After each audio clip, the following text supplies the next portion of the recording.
குடும்பஸ்தன் இந்த படத்தை பற்றி நம்ம ரிவ்யூ பார்க்க போகிறோம். இந்த படத்தோட ஒன்லைனர் என்னன்னு அப்படின்னு கேட்டிங்கன்னா, குடும்பஸ்தனுக்கு வர கஷ்டங்கள் என்னென்ன அப்படின்றது தான் அந்த படத்தில் அழகாக காமிச்சிருக்காங்க. நான் படப்பையில் இருக்க கண்ணப்பா தேட்டருக்கு வந்தேன்.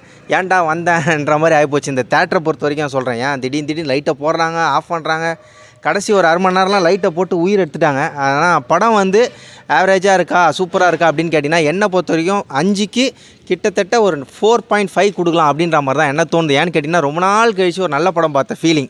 ஏன்னு கேட்டிங்கன்னா, எந்த ஒரு மைண்ட்லேயும் ஓடாமல் ஒரு நல்ல ஒரு ஃபீல் குட் மூவின்னு சொல்லுவாங்களே, அந்த மாதிரி தான் இந்த படத்தை நான் பார்க்குறேன். இதை தாண்டி இந்த படத்தில் என்னென்ன ப்ளஸ்ஸாக பார்க்குறேன் அப்படின்னு கேட்டிங்கன்னா, காமெடிக்கு பஞ்சமே கிடையாது.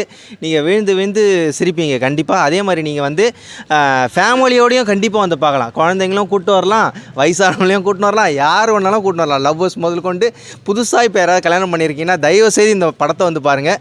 உங்களோட காசு கண்டிப்பாக ஒர்த்தாக இருக்கும், நம்மளோட டைம் அதுக்கு மேலே ஒர்த்தாக இருக்கும்ன்றதை நான் இந்த வீடியோவில் கண்டிப்பாக சொல்லி ஆகணும். சரி மக்களே, வேறு ஒரு பதிவில் பார்க்கலாம். நன்றி, வணக்கம், பாய்.